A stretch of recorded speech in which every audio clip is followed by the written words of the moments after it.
네, 코로나19 확산 비상 특집으로 보내드리는 정치부회의 시작하도록 하겠습니다. 먼저 보도국 취재기자를 연결해서 국내 코로나19 관련 소식을 들어보도록 하겠습니다. 김선미 기자가 연결돼 있는데요. 네, 김선미 기자, 어제 코로나19 신규 확진자 수가 다시 세 자릿수가 됐죠?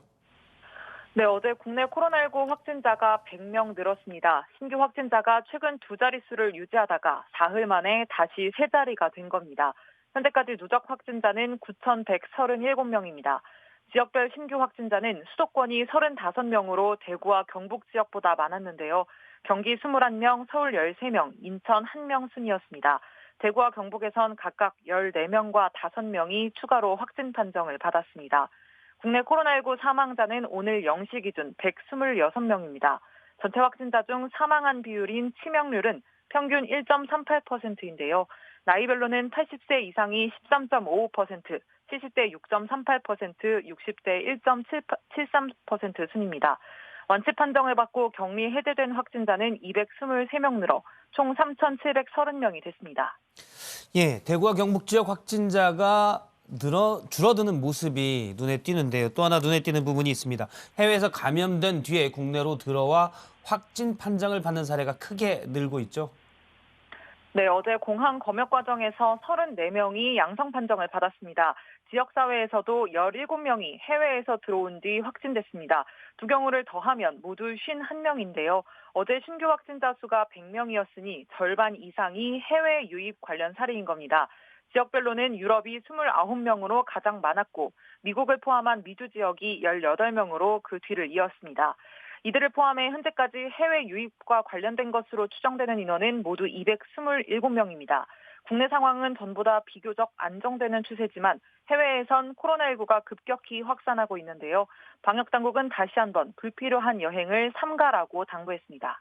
예, 해외에서 온 입국자들에서 확진자가 늘어남에 따라서 정부가 유럽에 이어서 미국에서도 온 입국자들에 대해서 검역을 강화하기로 했다고요? 네, 오는 27일 0시부터 미국에서 들어온 입국자들에게 14일 동안 의무적으로 자가 격리를 하게 할 방침입니다. 또 공항 검역 과정에서 코로나19 의심 증상을 보이면 곧바로 공항 검역소에서 검사를 받게 하기로 했습니다. 현재 유럽발 입국자들은 증상 유무와 상관없이 전원 코로나19 검사를 받는데요. 방역당국은 미국이 유럽보다는 입국자 대비 확진자 수가 많지 않아서 우선 증상이 있는 경우에만 검사를 진행하겠다고 설명했습니다. 다만 앞으로 추이를 지켜보면서 필요할 경우 유럽과 같이 전수 검사를 할 가능성도 있습니다. 지금까지 보도국에서 전해드렸습니다. 예, 국내 코로나 상황 짚어봤습니다. 스튜디오에서 본격적으로 얘기를 하도록 하겠습니다. 오늘은 도움말을 주기 위해서 정기석 한림대 성심병원 호흡기내과 교수님 나왔습니다. 안녕하세요. 예, 다시 한번 확진자 현황을 간단히 짚어보도록 하죠. 신혜원 반장. 네, 국내 코로나19 누적 확진자 숫자 어제보다 딱 100명이 늘었습니다. 9,137명이 됐는데요. 이번 주 들어서 하루 추가 확진자 수가 두 자릿수를 유지하다가 사흘 만에 다시 세 자리가 된 겁니다. 국내 사망자 수는 오늘 0시 기준 126명입니다. 치명률은 평균 1.38%로 역시 어제보다 조금 올랐고요. 완치 판정을 받고 격리 해제된 환자는 223명 늘어서 총 3,730명이 됐습니다. 예, 대구 경북에서 추가 확진자 숫자가 줄어든 것이 눈에 띄는 부분인데, 그런데 지금 앞서 이제 기자 연결에도 들었지만 신규로 되는 확진자 중에 해외에서 들어온 사람들, 여기에 지금 확진자가 많은 거잖아요. 네, 그렇습니다. 어제 추가 확진자가 100명인데 공항 검역 과정에서 확진 판정을 받은 경우가 34명으로 가장 많았습니다. 그 다음이 경기 21명이고 대구가 14명, 서울 13명 순인데요. 자, 수도권 추가 확진자 수가 대구, 경북 지역보다 많았다는 것도 일단 주목할 만한데 아무튼 이 국내 지역사회 확진자 중에서는 해외에서 들어온 이력이 있는 확진자가 17명이 포함된 숫자입니다. 정리를 하면 이미 해외를 방문했다가 들어와 있는 국내 확진자가 17명, 막 들어오다가 공항에서 판정을 받은 확진자가 34명, 합치면 51명이죠. 신규 확진자 절반이 해외 유입 관련 사례인 겁니다. 현재까지 누적 해외 유입 확진자는 모두 227명입니다. 정부 설명 들어보시죠. 유입된 지역은 유럽이 29명, 미국이 13명 포함해서 미주 지역이 18명, 중국 외에 아시아가 4명, 그리고 내국인이 44명, 외국인이 7명이었습니다. 예, 지금 유럽발 입국자, 그러니까 유럽에서 들어온 입국자들은 다 전수조사를 하고 있는데 사실 공항 검역 인력이 과연 전수조사를 다 할 수 있을까? 이런 우려가 있었는데 지금 한계에 부딪혔다고요? 네, 그렇습니다. 이 정부는 어제부터 유럽발 입국자 전원에 대한 즉시 격리 그리고 이 검사 방침을 수정하기로 했습니다. 원래는 의심 증상을 보이면 공항 검역소 격리 관찰 시설에서 진단 검사를 받고 또 이 무증상자는 지정 임시생활시설로 이동을 해서 대기한 뒤에 검사를 받도록 했었는데요. 지난 22일부터 시행한 지 이틀 만에 이 원칙을 바꾼 겁니다. 자, 이제 한계에 있어서 한계에 봉착하니까 원칙을 바뀐 건데 바뀐 건 어떻게 바뀌는 겁니까? 일단 이 기존의 전원 생활시설 격리 후 검사는 포기를 했고요. 대신에 증상이 없는 내국인들은 이 자택으로 돌아가서 자가격리를 하도록 했습니다. 이 과정에서 입국 후 3일 이내에 관할 보건소에서 검사를 받도록 하겠다는 겁니다. 이틀 만에 바꾼 건 앞서 이제 계속 얘기했지만 한계에 봉착이었는데 구체적으로 좀 짚어보죠. 뭐가 구체적으로 문제였습니까? 일단 예상보다 유럽발 입국자 숫자가 절대 숫자가 좀 많았습니다. 정부 예상과 달리 평일에도 하루 1,000명 이상이 계속 들어오는 상황인데요. 22일부터 오늘까지 대략 5천여 명이 들어왔는데 무증상자 임시생활시설 8개에 수용 가능 인원은 1,175명에 불과합니다. 여기에 유럽발 입국자 중 유증상자가 10% 안팎으로 높게 나오면서 이들을 집중 관리하는 방향으로 검역 체계를 조정해야 한다는 보건당국의 판단도 깔린 것으로 보입니다. 교수님께 좀 몇 가지 여쭤보도록 하겠습니다. 지금 해외에서 들어오는 입국자들 중에 감염 확진 판정을 받는 사람들이 많아서 문제가 되고 있는데요. 일단 유증상장 위주로 검역 진단 검사를 하겠다. 이 부분은 그 방침으로 수정한 건 맞다고 보십니까? 할 수 없이 수정을 한 것이죠, 사실. 예. 자, 그 부분이 이해가 잘 안 되거든요. 왜냐하면 인천공항 검역소라는 데가 예. 매일매일 그 입국자들을 보고 있고 예. 그 노하우는 오랜 기간 쌓여 있습니다. 근데 이게 이틀 만에 역량이 부족해서 이걸 숫자를 감당을 못하겠다 그러고 바꾼다는 것이 예. 과연 인천공항 검역소 쪽에 얘기를 제대로 듣고 반영을 했느냐 하는 그런 문제가 좀 있는데요. 뭐 그거는 이제 바꿨으니까 어쩔 수 없다 치더라도 예. 지금 무증상자는 이제 일단 국내 입국시킨 다음에 수일 안에 보건소에서 가서 검사를 하겠다는 건데 거기에서 확진자가 나왔던 경우에는 나온다면은 거기서 그 사이에 며칠 안 되는 사이라도 아무래도 빈틈은 있게 마련이거든요. 예. 예. 지금 이제 방침은 자가격리를 일단 의무적으로 하도록 네. 예, 지침을 내리고 모니터링을 하겠다는 건데 일단 자가격리이기 때문에 그대로 잘 안 지켜줄 수도 있다는 말씀이신 거군요. 예, 그런 부분에서 좀 차질이 있어서 제 생각에는 사실 지금 이 가장 좋은 기회, 학교도 쉬고 그다음에 전국적으로 국가적으로 지금 사회적 거리 두는 시기이기 때문에 조금 입국 제한을 예. 4월 6일까지만이라도 좀 더 강하게 할 필요가 있지 않나 그런 생각이 듭니다. 뭐 전문가분들도 다들 의견이 많이 다르셔서요. 예를 들어서 입국자 중에 70% 이상이 지금 내국인이기 때문에 사실은 예를 들어 미국이나 이탈리아 의료 시스템들이 붕괴돼서 거기에서 만일에 감염됐을 경우 제대로 된 치료를 받지 못할 우려가 큰 내국인들에 대해서 일단 받아들여서 우리가 치료하는 게 맞다라는 의견도 상당하거든요.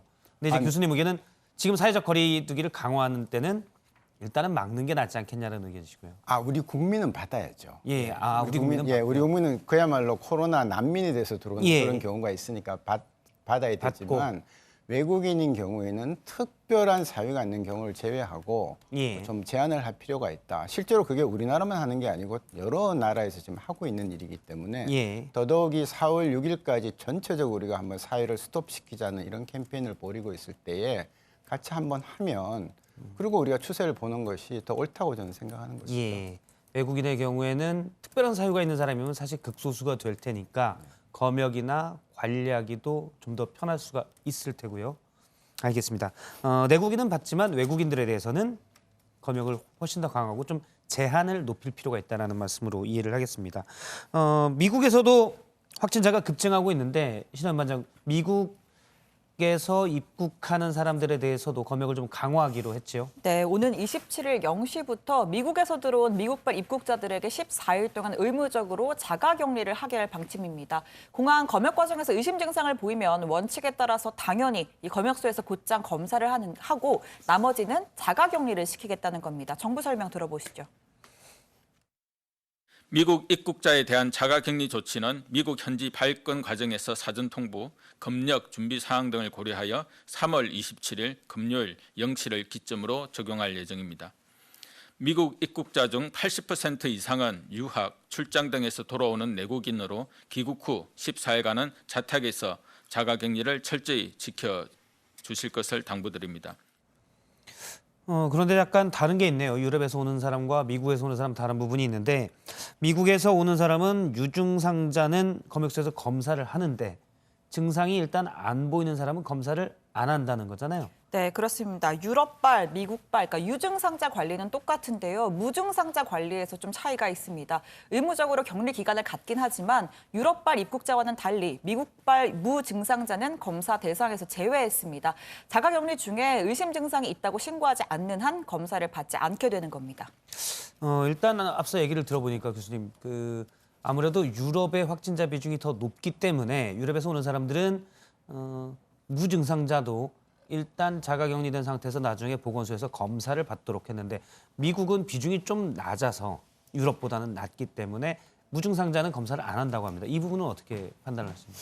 그 부분도 굳이 그렇게 해야 되는지 사실은 예. 의학적으로는 이해가 안 갑니다. 왜냐하면 지금 아직까지 중국 그 정부는 공식적으로 발표는 안 했지만 예. 중국에서 무증상으로 치료가 된 예가 굉장히 많다는 거예요. 예. 그렇다면 우리나라도 좀 마찬가지거든요. 예. 의외로 무증상자가 많다. 물론 그분들이 감염은 많이 안 일으키지만. 그래서 그걸 봤을 때 미국이 지금 50개 주가 다 감염이 되어 있지 않습니까? 예. 인구의 밀도에 따라서 숫자가 다를 뿐이지 어디서 들어오든지 간에 다 감염의 가능성이 있는데 그걸 그렇게 둔다는 것이 조금 문제가 있지 않나. 지금 보십시오. 우리가 지금 30명이 지금 하루에 발견이 되는데 물론 그중에 이제 미국에서 온 분이 많지는 않겠지만 예. 이 숫자는 우리가 지금 9천 명을 보고 있어서 그렇죠. 진짜 많은 숫자입니다. 처음에 어땠습니까? 그렇죠. 한 달 동안에 겨우 30명 받았거든요. 그것도 아니고 내국인도 많으면서. 그래서 이 숫자를 절대 무시하면 안 된다고 봅니다. 지금 대구 경북도 대구도 이제 10명대로 낮아졌는데 해외에서 들어오는 사람 확진자가 합치면 50명 정도가 되기 때문에요. 이 숫자 정도면은 우리가 이제 감당할 수가 있는지 사실은 검사가 제대로 안 돼서 50명이지 더 있을 수도 있고요. 그렇습니다. 이게 지금 우리가 그나마 열심히 해서 발견을 하니까 그렇지 예. 미국같이 무증상자를 검사를 안 하겠다 놔두면 그분들이 사회에 들어와서 하나씩 둘씩 소위 사회 획득 폐렴이 되는 것이죠. 그러니까 그쪽으로 예. 갈 수가 있기 때문에 상당히 조심해서 봐야 된다고 저는 생각을 합니다. 일단 내국인의 경우에도 마찬가지고 입국은 허용하되 그런 검역은 조금 더 강화해야 된다는 말씀이신데 사실은 이제 물론 검역을 강하게 할수록 좋긴 하지만 문제는 이제 지금 어제 정세균 총리도 얘기했는데요. 우리가 그만한 그 격리 시설이랄지 이런 부분이 안 된다. 그럼 뭐 어쩔 수 없이 대답은 사실은 자가격리밖에 없다. 이런 부분이거든요. 자가격리하는 것까지는 우리가 할 수 있고 지금 이제 벌금 1,000만 원 이하까지 이제 강하게 예. 해놨기 때문에 법 적용하겠다 했기 때문에 가능한데요. 검사는 해야 된다는 것이죠, 적어도. 예, 검사를 하면서 가야지. 지금 보십시오. 우리가 하루에 15,000, 2만 개를 하면서 증상이 없는 사람도 굉장히 많이 검사를 합니다. 예. 그냥 접촉자도 아닌데도 우연히 같은 시설에 있었다는 것만으로도. 그런데 지금 외국에서 그렇게 많은 사람들이 들어오고 무증상자 중에서도 환자들이 발견되고 있는 이 시점에 검사를 하나도 안 하고 그냥 그분들의 스스로 신고하는 것만 의지하겠다? 예. 그렇지는 않죠. 전수를 다 검사를 해야 된다라는 말씀이시죠. 그 진단 키트 용량이나 이런 모든 검사 여력이나 이런 건 됩니까 우리가? 저희는 된다고 봅니다. 왜냐하면 한 2만 개를 하면 지금 일부 분에서는 그 부분보다, 그러니까 입국자들보다 외국에서 들어오는 사람들보다 덜 중요한 부분이 있다고 보거든요. 그래서 한정된 자원을 잠시 이쪽으로 돌려서 한번 예. 보는 것도 저는 방법이다 이렇게 생각합니다. 알겠습니다. 이 부분을 좀 보도록 하겠습니다. 사실 코로나 사태가 길어지면서 당장 일거리도 없어지고 그러다 보니 소득도 없어지고 또 그러다 보니 월세도 제대로 내기 힘들고요. 생필품 구입도 힘든 사람들이 많습니다. 그래서 일부 지방자치단체에서는 아예 일단 현금을 주자. 긴급 생활비를 주민들에게 지원하는 그런 부분도 있습니다. 경기도가 광역단체로는 처음으로 도민들에게 1인당 10만 원씩을 전부 지급하기로 했고요. 다른 지방자치단체도 관련 정책을 준비하고 있는데 누굴 대상으로 하느냐, 또 액수는 얼마냐가 각각 다릅니다. 그래서 왜 나는 안 주냐 이런 얘기도 있고요. 왜 내 앞에서부터 떨어지냐 이런 부분도 있고 논란이 좀 되고 있습니다. 그래서 이런 형평성 시비도 일 수 있어서 신혜원 반장이 일단 이 부분을 정리를 해봤습니다. 경기도 재난기본소득 지급 조례안을 표결하겠습니다. 재석위원 123명 중 찬성 123명으로 의사일정 제2항은 가결되었음을 선포합니다. 네, 경기도가 다음 달부터 도민 1인당 10만 원씩 재난 기본소득을 지급하겠다고 밝혔습니다. 소득 수준을 감안한 선별적인 지급이 아니라요. 1,000만 명이 넘는 경기도민 전체가 대상입니다. 1인당 10만 원씩, 그러니까 4인 가구는 40만 원을 받을 수가 있고요. 지역 경제 활성화를 위해서 사용 기한이 3개월인 지역 화폐로 지급할 예정입니다. 여러 가지 논란들이 있지만 재난 기본소득은 가장 유용한 수요를 창출하고 확대하는 경제정책으로 역사적 평가를 받을 것이라고 확신합니다. 국가적 차원의 기본소득 논의에 있어서 단추가 되리라 확신합니다. 네, 경기도 거주자로 등록된 사람 1,364만여 명입니다. 1인당 10만 원씩이니까 필요한 재원은 모두 1조 3,642억 원이죠. 경기도는 재난관리기금과 재해구호기금, 지역개발기금 등으로 모은 자체 예산을 사용하겠다는 입장입니다. 또 앞서 말했지만 경기도민이면 재산과 소득에 관계없이 다 주겠다고 했습니다. 부자들은 빼고 어려운 사람 더 줘야 하는 거 아니냐라는 주장에 대해서 이재명 지사는 사회의 재정 기여자들을 제외하는 것이야말로 정치이고 포퓰리즘이다. 그야말로 과거의 생각이다라고 답변했습니다. 고액 납세자에 대한 이중차별인데다가 선별 비용이 과다한 점, 미성년자도 세금을 내는 도민이고 소비 지출 수요는 성인과 다를 바 없다는 점에서 이 경기도뿐만이 아닙니다. 주로 여당 소속 지자체장이 있는 곳들을 중심으로 해서 관련 정책이 계속 나오고 있는데요. 지금 이 표를 보시면 지자체별로 지급 대상도 금액도 전부 다 제각각입니다. 경기도는 도민 전체, 서울과 경남은 중위소득 100% 이하, 부산은 소상공인과 자영업자가 대상입니다. 액수도 보면 경기도는 인당 10만 원, 서울은 가구당 30에서 50만 원. 그 차이가 있죠. 또 명칭도 기본소득, 긴급 생활비 다 다릅니다. 특히 같은 광역단체 내 시민들조차 지원받는 금액에서 차이가 나는 경우가 있는데요. 경기 여주시가 경기도와는 별도로 재난 기본수당 10만 원을 지급하기로 하면서 모든 여주 시민은 다른 경기 지역의 시 군민과는 달리 1인당 총 20만 원의 재난 기본수당을 받게 됩니다. 이렇게 지자체별로 제각기 추진이 되다 보니까 형평성 논란 등등 혼선이 빚어질 우려도 나오는데요. 때문에 중앙정부가 기준을 마련해서 불필요한 논란을 방지해야 한다는 의견도 적지 않습니다. 다음 3차 회의에서는 실효성이 있는 생계 지원 방안에 대해 재정 소요를 종합 고려하여 신속한 결론을 낼 수 있도록 준비해 주기 바랍니다. 코로나19 사태의 가장 큰 피해자는 국민입니다. 네, 청와대의 기류는요, 소득 하위 계층 등 필요한 곳에 우선 지원하는 방식의 무게가 실린 것으로 알려졌습니다. 특히 홍남기 경제부총리가 국민 모두에게 지급하는 재난 기본소득에 대해서 부정적인 입장을 거듭 밝힌 바 있는데요. 실제 사용처가 없는 상태에서 돈을 푸는 엇박자 정책이 될 가능성이 지적된다면서 급하더라도 재정, 세제, 금융 패키지, 지역경제 회복 지원, 그리고 금융 안정까지 전략적인 대응이 피해를 최소화하는 길이다라고 밝혔습니다. 또 이 재원 마련 측면에서도 청와대는 더 논의해 봐야 한다는 입장인데요. 물론 신중할 수밖에 없지만 지자체 간 혼선을 막기 위해서 선제적인 가이드라인을 제시해줬다면 어땠을까 하는 아쉬움은 남습니다.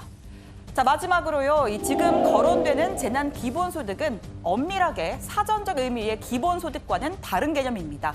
기본소득은 보편성과 지속성이 특징인데 지금 거론되는 건 위기 상황에서의 경제를 살리고 보호하는 한시적인 긴급 구호자금에 가깝기 때문입니다.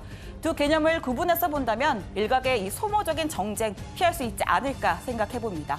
관련 이야기 들어가서 좀 더 해보겠습니다. 예, 지방자치단체별로 지급 대상 또 지급액이 다 다르다 보니까 혼선도 있고 일부에서는 불만도 있고 형평성 논란도 나오고 있습니다. 이 때문에 중앙정부가 고민만 하지 말고 좀 빨리 가이드라인을 정해야 된다 이런 목소리가 계속 나오고 있는데요. 해외 상황을 좀 보도록 할까요? 미국도 이번에 대규모 경기 부양책을 합의를 했는데 여기에도 이제 코로나 긴급 자금 지원이 들어가 있죠. 네, 그렇습니다. 각국 정부도 지금 뭐 여러 가지 방식으로 돈을 풀고 있습니다. 우선 미국인데요. 미국 정부와 의회가 코로나19 사태 대응을 위한 최대 2조 달러 규모의 경기부양 패키지 법안에 합의를 했습니다. 여기에 2,500억 달러 규모의 가정 그리고 개인 상대 현금 보조 또 3,500억 달러 규모의 중소기업 대출 지원도 들어가 있는 것으로 알려져 있습니다. 2,500억 달러, 우리 돈으로 거의 300조 원 가까운 돈인데요. 현금 지원이라고 하는데 대상은 모든 국민을 다 줍니까? 아니면 차별해서 줍니까? 현재까지 알려진 바로는 모든 국민에게 다 주는 것으로 전해지고 있습니다. 그러니까 미국의 경우에는 이 보편성을 띠는 재난 기본소득 개념을 도입한 셈입니다. 홍콩도 비슷한 경우인데요. 홍콩도 이 모든 성인 영주권자 700만 명에게 1인당 만 홍콩 달러, 그러니까 우리 돈으로 155만 원 정도를 지급하기로 했다고 합니다. 예, 물론 이제 다른 나라들도 있습니다. 자영업자나 또는 저소득 취약계층에게만 집중적으로 지원하는 나라도 있는데요. 특히 유럽이 그렇고요. 문제는 이제 재정이겠죠. 많아서 다 많이 줄 수 있다면 좋겠는데 일부에서는 다 주자. 그러면 아무래도 금액은 줄어들 수밖에 없고 특정 계층에 집중하자면 금액을 좀 더 늘릴 수 있고요. 서울시 같은 경우에는 모든 시민에게 지원하기는 좀 어려울 수 있다라는 입장이죠. 네, 그렇습니다. 박원순 서울시장은 모든 사람에게 같은 금액을 지원하는 경기도형 재난기본소득에 대해서 재원의 한계가 너무나 분명하다고 선을 그었습니다. 직접적인 타격을 입은 분들에게 우선 지원하는 게 더 효율적이고 합리적이라면서 중위소득 이하에게 30에서 50만 원 주는 것도 충분치 않기 때문에 오히려 그분들에게 2번, 3번 주는 게 더 적절하다고 말을 했습니다. 이것도 하나 잠깐 짚어보죠. 이재명 경기도지사가, 그러니까 이건 뭐 이 지사이기보다는 경기도 측에서 나온 얘기로 알고 있는데요. 경기도에 있는 부천시에는 20만 원씩을 안 주겠다. 이런 걸 경기도 측에서 검토하고 있다는데 그건 무슨 얘기인가요? 이 경기도가요, 재난 기본소득 정책에 반대 의사를 밝힌 시군은 제외하는 방안을 검토 중이라는 겁니다. 앞서 장덕천 부천시장이 이 지사의 재난 기본소득에 대해서 부정적인 견해를 밝힌 바가 있는데 예. 이에 대해서 경기도 측이 재난 기본소득에 반대하는 시군은 빼고 지급을 하되 그 재원을 여주시처럼 이 자체 재원으로 별도의 또 지원을 하겠다는 시군에 인센티브 형식으로 재원을 보태주는 방안도 함께 검토 중이다. 이렇게 밝혔습니다. 부천 시장의 입장, 정책적 방향 때문에 그렇다면 이건 부천시 입장도 좀 들어봐야 될 것 같은데요. 어떻습니까? 네, 이 같은 소식이 알려지자 이 부천시의 장덕천 시장은 경기도가 부천시만 빼놓고 안 줄 수 있는 건 아니라고 본다라면서 부천시는 지원받는 입장이어서 경기도의 결정을 지켜본 뒤에 또 추가적인 입장을 밝힐 수 있을 것 같다고 했습니다. 예, 알겠습니다.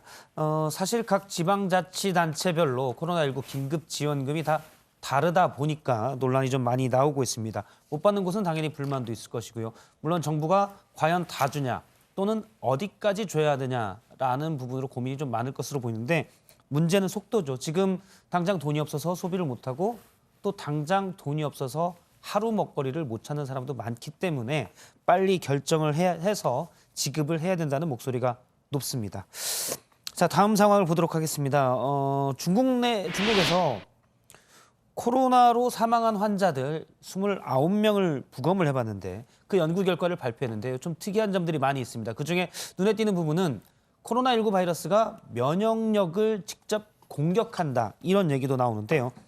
이 부분 좀 살펴보도록 하고요. 먼저 이 특징 중에 하나는 폐가 더 이상 폐가 아니었다라는 이 부검을 진행한 의료진들의 이 판단이 있었죠. 네, 그렇습니다. 중국 국무원 연합방역지부가 기자회견을 갖고 이 코로나19 사망자의 부검을 통해서 중국 의료진이 파악하게 된 중요사항 5가지를 공개했습니다. 모두 29명의 사망자에 대한 부검이 이루어졌는데요. 먼저 폐 안쪽이 단단하게 굳어 있었고 폐 안쪽에서 혈전과 괴사한 조직 또 출혈 증상 등을 발견했다고 밝혔습니다. 예, 폐렴이니까 폐에 손상이 있었겠지만 이건 너무 심하다는 평가고요. 또 다른 특징은 어떤 게 있었습니까? 일단 지금 이 두 번째 중요 사항은 작은 기관지 안에서 많은 분비물을 발견했다는 점이라고 합니다. 이 분비물이 작은 작은 기관지를 막고 있어서 호흡에 영향을 줬고 결과적으로 산소 부족을 초래했을 것이라는 이야기라고 하는데요. 또 이 세 번째 중요한 발견은 전자현미경으로 폐 안쪽을 들여다봤을 때 바이러스 입자를 볼 수 있었다는 겁니다. 이는 이 사망한 환자의 폐 속에 여전히 바이러스가 존재한다는 걸 의미한다고 합니다. 또 뿐만 아니라 면역 시스템도 상당한 타격을 받은 상태였다고 합니다. 비장이 작아지고 림프샘의 면역세포가 감소한 상태였다고 합니다. 마지막으로 폐 이외의 다른 장기, 즉 심장과 간장, 신장 등이 모두 각기 다른 정도의 손상을 입었다고 합니다. 폐가 손상되면 혈중에 산소가 부족해져서 많은 산소를 필요로 하는 이들 장기를 다치게 했을 거란 설명입니다. 교수님께 좀 몇 가지 여쭤보겠습니다. 그러니까 부검한 중국 의료진의 결과 발표를 보면 폐가 더 이상 폐가 아니었다. 상당히 심한 손상이 있었다는데 보통의 폐렴에서도 그런 경우들이 나타납니까? 그렇지는 않고요. 폐렴은 이제 감염이 진행하면서 폐가 일부 이제 썩어가면서 예. 심하게 갔다가 치료가 되면 그게 거의 회복이 되면서 정상으로 돌아오는 게 일부인데요. 이제 사망한 환자들의 부검을 하면 이렇게 나올 수밖에 없습니다. 이것은 바이러스가 너무나 많아서 혹은 예. 세균이 너무나 많아서 폐가 반응을 하다가 이제 지쳐서 이제 마지막에 다 깨지고 끝나는 거거든요. 그래서 이제 이거를 병리학적으로는 미만성 폐포 손상이라고 얘기하고 예. 임상적으로는 급성호흡곤란 증후군이라고 얘기합니다. 다 이제 인공호흡기를 달고 에코모를 달고 가는 그런 과정이고요. 꼭 이 코로나19뿐만 아니라 많은 바이러스 질환 또 혹은 폐렴, 일반 세균성 폐렴에서도 마지막에 심하게 되면 이와 같은 폐포의 손상을 보이는 것이 일반적이에요. 예. 예, 지금 이분들은 사실 사망까지 이르게 된 경우이기 때문에 네. 상당히 바이러스의 활동, 그다음에 몸의 대응이 예. 상당히 다 심했던 부분이어서 그럴 수밖에 없다는 말씀이시군요. 그렇습니다. 예. 예. 다른 부분도 좀 여쭤보겠습니다. 실제 이제 그 중국 의료진들의 보고에 따르면 백혈구나 림프구 이건 이제 면역을 담당하는 세포들인데요. 이쪽이 상당히 감소를 하고 즉 면역 세포 측이 공격을 받았다라는 것도 있습니다. 사실 전문가가 아니어서 이럴 경우 원래 그러는지 약간 궁금합니다. 이게 좀 특이한 현상인지. 예, 바이러스는 정말 어떻게 보면 미물이잖아요. 생물과 무생물의 사이이기 예. 때문에 그 만물의 영장인 사람의 그 면역을 직접 공격하지는 못합니다. 사실은. 그렇게 했으면 사람은 벌써 다른 준비를 하고 있었겠죠. 예. 근데 이제 문제는 들어와서 자기가 좋아하는 세포에 지금 들어간 거거든요. 예, 지금 코로나19는 자기가 좋아하는 세포가 폐, 예. 심장, 뭐 신장 이런 데가 있습니다. 그렇게 들어가서 이제 자기 세포를, 그러니까 내 몸에 있는 세포를 죽이기 시작하니까 우리 몸이 이제 면역 반응을 일으키는 거죠. 예. 가서 이제 임파구가 가고 백혈구가 가고 이제 막 싸우다가 내가 지면 지금같이 이제 사망자가 나와서 부검을 하면 내가 지면 그런 총알이 다 떨어지는 것 같습니다. 싸우다가. 예. 예, 그렇게 이제 고갈이 되는 장면들을 우리가 보고 있는 것이죠. 지금 뭐 중국 의료진은 면역 기능 타격이 사실은 바이러스와 싸우다 면역 시스템이 이제 소진돼서 그런 것인지 아니면 이 바이러스가 직접 면역 세포들을 공격하는 건지 불분명하다라고 봤는데 일단 교수님께서는 사실은 면역력이 소진됐을 가능성이 크다. 그렇습니다. 직접 공격할 수도 있습니다. 그러나 예. 지금 아직까지 그런 연구들은 돼 있는 게 없기 때문에 제가 드리는 말씀은 일반적으로 예. 바이러스가 들어왔을 때 우리가 우리 몸이 대응하는 걸 말씀드리는 겁니다. 어쨌든 결과적으로 이 물론 이제 사망자를 부검한 결과이기 때문에 가장 극심한 사례들에 속한다라는 걸 전제로 해야 되겠죠. 네. 그런데 이제 다들 면역 시스템이 사망자들이 많이 무너졌다라고 하는데 다른 폐렴들은 어떻습니까? 다른 폐렴들도 역시 예. 그 우리가 늘 면역 얘기를 하지만 면역이 처음부터 떨어져 있는 사람들은 이와 같은 식으로 해서 피해를 보고 면역이 더 떨어지고 하는 예. 그런 과정을 겪게 되는 거고요. 저는 이 코로나19 바이러스가 특별히 다른 우리가 알고 있는 심한 폐렴을 일으키는 바이러스와 특별히 다르게 면역 기능을 더 공격한다고는 보지는 않습니다. 예. 왜냐하면 이 바이러스가 좋아하는 것은 ACE2번이라는 그런 그 하나의 그 리셉터라고 얘기하는 예. 수용체를 공격하는 거거든요. 우리 글로 이제 들어가는 특정 세포들이군요. 특정 세포를 들어가는 거기 때문에 면역 세포만 주로 공격한다고는 저는 보지 않고 실제로 면역 세포의 이 바이러스가 좋아하는 그 수용체가 얼마나 있을지는 예. 아직까지 조사는 안 됐지만 일반적으로는 저는 그렇게 많지 않다고 보는 거거든요. 다른 경우에 봤을 때는. 예. 그래서 ACE2라는 리셉터는 굉장히 유명한 겁니다. 그래서 의사들은 이라면 이제 학교 다닐 때 다 배워서 알고 있는 거기 때문에 예. 그것이 우리 면역 체계에 특별히 많이 분포되어 있다고는 보지 않는 거거든요. 그래서 바이러스가 먼저 공격을 했다기보다는 내 몸이 반응하다가 사망에까지 이르면서 지쳐서 예. 고갈된 쪽이 더 맞지 않을까 그렇게 보고 있는 예. 것입니다. 알겠습니다. 그러면은 사실은 바이러스가 물론 사망자 사례이기 때문에 극심한 바이러스의 활동이 아주 극성이었을 거로 예상이 되지만 일단 면역력이 많이 떨어지기 때문에 바이러스가 이제 면역력을 많이 떨어뜨리는 결과적으로 이걸 가져왔기 때문에 일단 환자들을 치료하거나 이런 데서는 면역력을 높이는 방안도 고민을 해야 되겠군요. 예, 근데 사실은 면역력을 높여주는 방법이 없다는 게 문제죠. 예. 그러니까 환자를 치료할 때 우리가 면역을 높이려면은 항체를, 그러니까 내가 만들어야 되는 항체를 못 만드니까 면역력이 있으면 항체를 제대로 만들어서 포산하는데 항체를 못 만들었기 때문에 환자분이 자꾸 나빠진 거거든요. 그러면 그 항체를 집어넣어주는 치료를 하면 됩니다. 이론적으로는 가능합니다. 예. 근데 지금 아직까지는 이제 그까지는 진행이 안 돼 있는 것이죠. 왜냐하면 새 바이러스이기 때문에 거기에 맞는 항체를 찾아야 되고 그 항체가 사람 몸에 부작용이 없는지를 알아야 되고 여러 가지를 봐야 되기 때문에 한데 예. 이론적으로는 항체를 집어넣어주는 치료가 있고요. 일반적으로 그 임뮤노글로불이라는 그런 항체를 다량 만들어서 치료하는 그런 병들도 있습니다만은 예.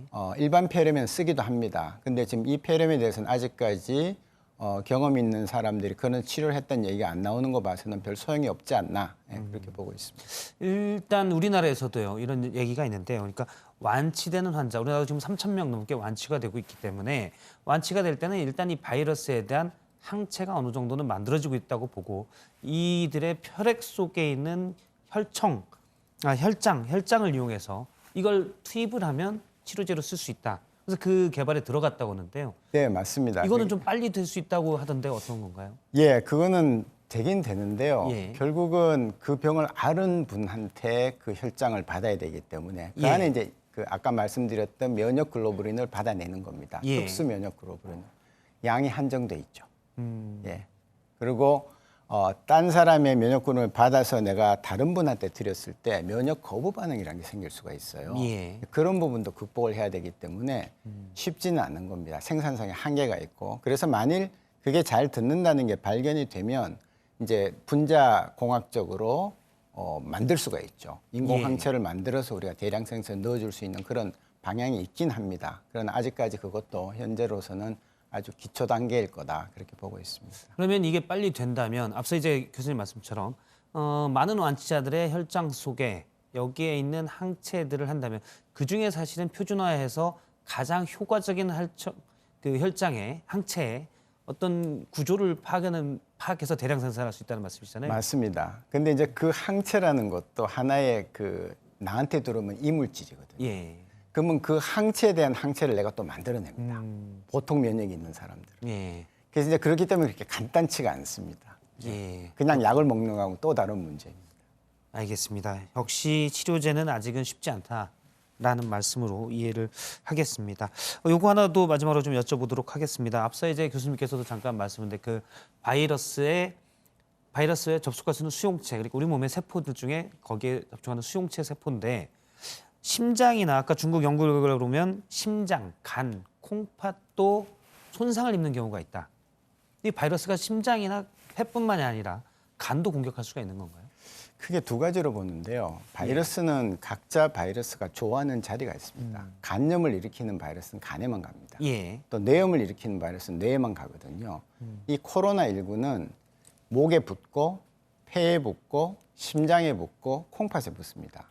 왜냐하면 그 ACE2라는 것이 그 혈압하고 관련이 있는 그 수용체이기 때문에 예. 심장하고 신장, 콩팥에 가는 겁니다. 간에 간 것은 아마 2차적인 손상인 것 같고요. 그래서 직접 가서 붙어서 손상을 일으키기도 하지만 그다음에 우리가 그전에 한번 얘기했던 그 사이토카인 폭풍이랄지 하는 전체적인 면역 반응에 의해서 피가 온몸을 한 번 도는 데는 순식간에 돌거든요. 그래서 각 장기별로 가서 그 장기에 각각의 손상을 일으키는 것이죠. 예, 그래서 하나는 그 바이러스 자체가 가서 공격, 또 하나는 바이러스가 일으킨 다른 물질들, 염증성 물질이 가서 공격하는 그런 예. 두 가지 메커니즘에 의해서 전신 장기의 다장기 부전이라는 게 오게 되는 겁니다. 그런 부분은 어떤 체질, 확진자의 체질이나 이런 것과 상관없이 면역력이 약할 때는 바이러스가 그렇게 심장이나 콩팥 등도 직접적인 공격을 할 수도 있는 거군요. 그렇습니다. 그러니까 이제 바이러스에 의한 그 폐혈증이죠. 예. 폐혈증이라는 것은 피 속에 균이 돌아다니는 예. 건데 바이레미아라고 하는 바이러스가 돌아다니면서 이곳저곳에 가서 손상을 일으킬 수 있다는 거죠.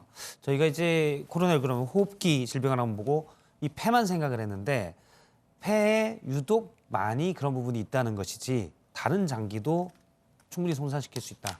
예, 이제 어떤 바이러스는 폐에만 가서 다른 데는 일으키지 않는 경우가 예. 있어요. 이 코로나는 지금 보니까 그 ACE2라는 특별한 수용체를 좋아하면서 그거 있는 장기에 또 가기 때문에 우리가 다른 위험이 또 생기는 거죠. 갑자기 심장에 문제가 온다든지 예. 신부전이 온다든지 하는 그런 문제가 또 생기기 때문에 아주 독한 놈이라고 볼 수 있습니다. 그러면 사실 일단 환자에게 폐에도 가고 심장에도 가고 콩팥에도 간다면 제가 알기로는 폐렴을 치료하기 위해서는 일단 심장도 튼튼해야 되고 간도 줘야 되고 약에 대한 이게 해독이 있어야 되니까요. 또 콩팥도 줘야 되는데 종합적인 대응을 못 하게끔 하게 되는 거군요. 그렇습니다. 그래서 지금 이제 우리가 끝까지 치료를 해서 안 되면 에크모라고 예. 인공 심폐기를 돌리는 거죠. 심장까지 같이 이제 돌리고 그 다음에 그렇게 되면 당연히 그 신장 투석기가 같이 붙습니다. 예. 그래서 폐와 심장과 신장을 바깥에서 다 기계가 돌려주는 그런 일이 지금 벌어지고 있는 것이죠. 예. 상당히 좋지 않은 위험한 바이러스인 것 같습니다. 이 부분도 잠깐 짚어보도록 할게요. 대구시 조사 결과인데요. 확진자 3천여 명을 조사를 했는데 확진자 중에 약 15%가 냄새를 못 맡는다거나 맛을 못 본다거나 이랬다면서요? 네, 대구시 의사회가요. 입원을 기다리고 있는 확진자들을 대상으로 하루 2번 이렇게 전화 문진을 했는데 예. 미각을 잃었다라거나 혹은 냄새를 맡지 못하는 그런 증상을 호소했다고 합니다. 이에 대구시 의사회가 지난 8일부터는 아예 이 전화 문진 항목에 후각, 미각 상실 사례를 추가해서 진단을 했는데 그 결과 지금 보시는 것처럼 이 전체의 3,100여 명 가운데 12.1%는 냄새를 맡지 못했고요. 11.1%는 맛을 느끼지 못한다고 응답했다고 합니다. 후각, 미각을 동시에 잃은 경우도 7.9%에 달했습니다. 예, 이 부분도 사실은 일반인이 보기엔 좀 궁금합니다. 다른 세균성 폐렴이랄지 다른 바이러스성 폐렴에도 저런 증상이 나타나나요? 잘 없는 현상이거든요. 그래서 이 코로나19가 지금 심장, 폐, 콩팥을 얘기했지만 사실은 장에도 가서 장을 좋아합니다. 장에도 예. 가서 설사를 일으키는데요. 그 전에 초기에 뇌에도 간다는 얘기가 있었어요. 예. 그렇다면 신경을 좋아하는 거거든요. 그래서 이 후각신경을 침범해서 후각신경을 마비시키는 거죠. 예. 그다음에 이 혀에 있는데도 ACE2라는 리셉터가 좀 있다고 되어 있기 때문에 미각신경도 그것 때문에 마비시킬 수가 있습니다. 앞서 말씀하신 코로나19 바이러스가 좋아하는 우리 몸의 세포, 립서테로 되는데요. 리셉터로 되는데 그 세포들이 곳곳에 있고 다 바이러스가 공격할 수 있다는 말씀이시군요. 예, 그래서 지금 보면 코로나19 바이러스 너무 이곳저곳을 다 이렇게 자기가 좋아하는 자리를 예. 지금 선정하고 있는 것 같아서 상당히 좀 놀랍고요. 후각은 아니면 이제 비염이 오면서 후각신경을 잠시 덮어서 마비될 수는 있는데 예. 이렇게까지 심하진 않거든요. 그래서 보면 후각신경을 특별히 더 건드리는 게 아닌가 이 바이러스가 그런 그 의심을 가지게 합니다. 예. 이런 거는 이제 나중에 바이러스가 다 퇴치가 되면, 그러니까 몸이 이제 면역에서 완치가 된다면 다시 정상으로 돌아오는 것들이죠. 신경은 잘 모르겠습니다. 이거는 좀 두고 봐야 됩니다. 신경이 손상이 되면 잘 안 돌아올 수가 있거든요. 특히 후각 같은 경우는 알레르기 비염이 심한 사람들도 너무 오래 앓고 나면 냄새를 못 맡아요. 예. 맛도 못 느끼고 그렇기 때문에 손상의 정도가 약하면 정상으로 돌아오겠지만 상당히 심한 분들 일부는 아마 후각이 상당히 떨어질 가능성이 있다고 봅니다. 근데 이렇게 활용할 수도 있을 것 같습니다. 이런 부분들 특이하고 상당히 대응하기가 어려운데 일단 젊은 사람들의 경우는 증상을 잘 안 보일 수도 있는데 무증상 감염으로 해서 사실은 바이러스를 가지고 있으면 다른 사람에게 전염시킬 수가 있잖아요. 근데 젊은 사람들이 내가 미각과 후각이 좀 이상하다라고 하면 평소와 다르게 이상하다고 하면 진료소에 가서 한번 검사를 받아봐야 되겠다 이렇게 생각할 수도 있을 것 같아요. 예, 그 좋은 아이디어십니다. 예. 사실 그렇게 하고 사실 이 코로나19가 배만 아파서 설사만 하는 사람도 꽤 많다고 지금 돼 있기 예. 때문에 이제 추가로 그런 증상이 들어가면 자기가 바이러스 가지고 있는 걸 빨리 발견해서 주변 사람들한테 예. 피해를 끼치는 걸 피할 수 있겠죠.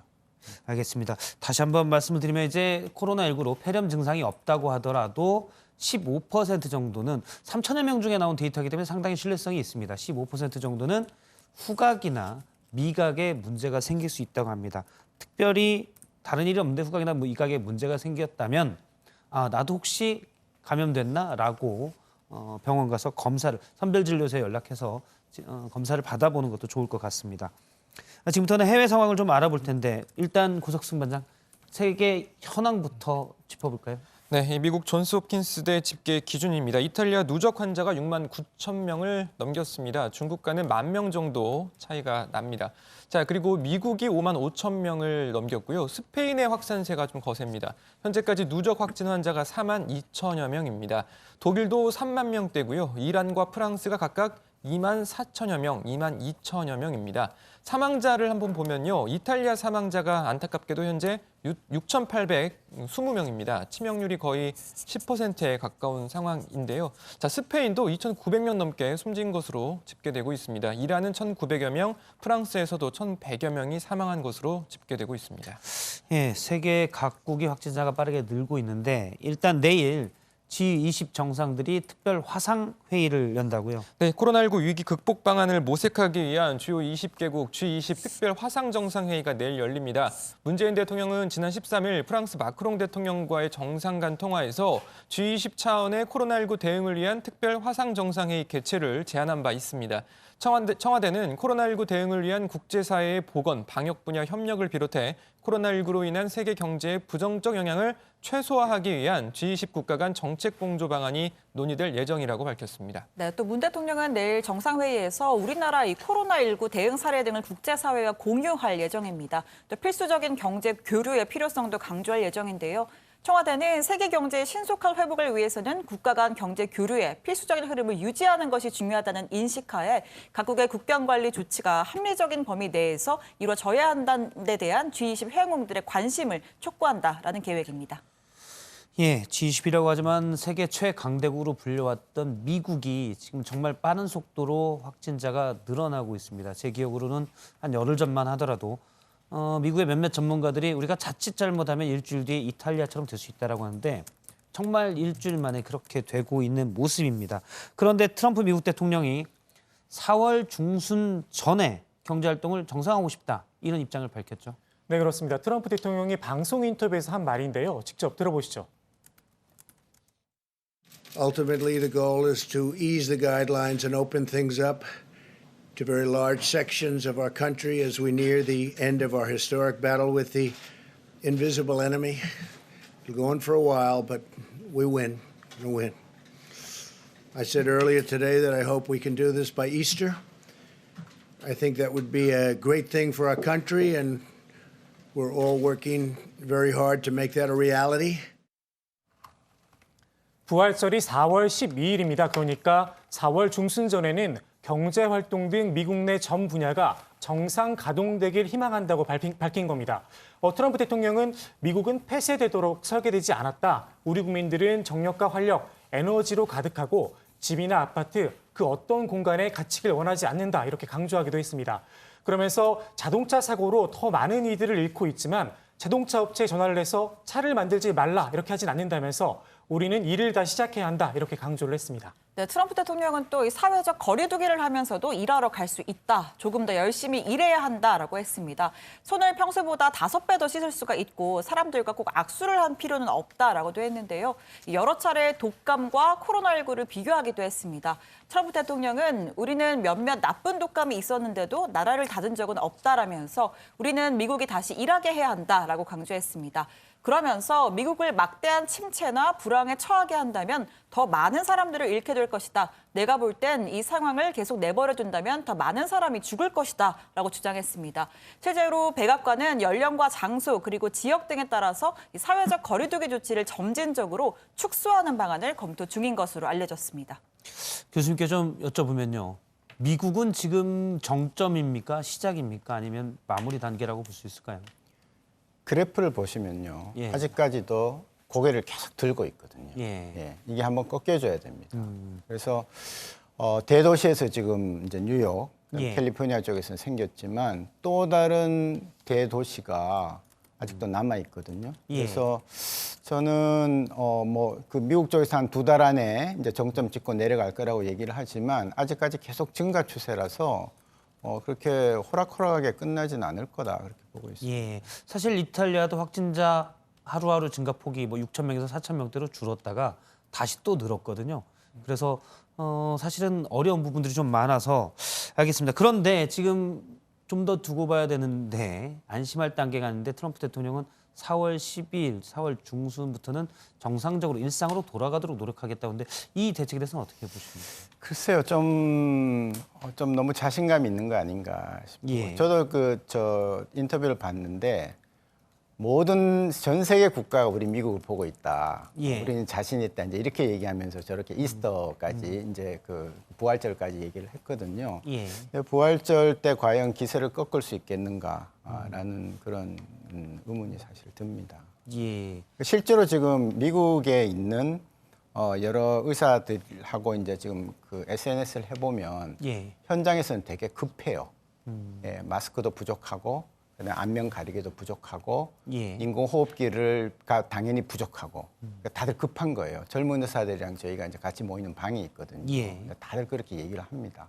그런데 지금도 불구하고 지금 그 미국 의사랑 직접 이제 소통을 해서 한 부분이 한 시간이 뭐 최근이 어제 뭐 실시간입니다. 그제... 실시간. 예, 어느 저 SNS를 통해서 지금 우리나라 분인데 미국 가서 미국에서 의사로 예. 살고 있는 젊은 분들이 꽤 많아요. 이제 미국 전역에 있는 사람들이 들어와서 수십 명이 지금 이제 서로 정보를 나누고 있는데 저도 예. 거기 들어와서 보고 있거든요. 그래서 이제 뭐 산소가 부족하면 산소 치료하는데 그 다음 단계로 중간 단계가 있는데 중간 단계를 생략하고 바로 인공호흡기를 달래니까 인공호흡기가 부족하고 뭐 이런 얘기들이 나오고 있고 그 다음에 지금 오직하면 미국에서는 어떻게 하냐면요. 의심 환자한테 자기가 직접 채취를 하라고 가르칩니다. 그 가르치는 이유가 뭔가 하면은 이거 우리가 하는 이거 다 안 써도 되잖아요. 예. 이 고글하고 이 방역복이 지금 부족하기 때문에 부족할 걸 예상해서 환자가 이렇게 하고 나면 집에서 하면 그걸 갖다 그냥 바깥에서 받아서 갖고 오는 겁니다. 예, 나쁜 그 생각은 아닌데요. 예. 그럴 정도로 미국이 지금 여러 가지 소모품이나 그다음에 인공호흡기 등등에서 지금 다급하다고 보고 있는 거거든요. 근데 지금 제가 보기 약간 태평한 소리가 아닌가. 예. 우리도 초창기에 이제 D레벨의 방호복이 부족하다. 하지만 검체 채취하는 의사들은 꼭 있어야 된다. 왜냐하면 깊게 하다 보면 재채기들이 나오기 때문에 이 꼭 있어야 되는데 그게 없기 때문에 스스로 하라고 하는군요. 근데 검체 채취가 제가 볼 때 이 상기도 안쪽 깊숙한 곳에서 면봉으로 채취를 해야 되는 게 스스로 할 만큼 용이한 작업인가요? 못합니다. 왜냐하면 그러면 제대로 안 될 수도 있잖아요. 예, 왜냐하면 깊게 찔러야 되는데 자기 몸을 그렇게 자해를 할 정도로 깊게 찌를 사람이 누가 있겠습니까? 예, 그래서 상당히 좀 검사 양성률이 낮아질 우려가 있고요. 예. 그 검체 채취 자체는 의료인이 하게 돼 있습니다. 의사가 하게 돼 있습니다. 그래서 많은 의사들이 자원해서 대구 내려가서 그 일을 해줬던 거거든요. 예.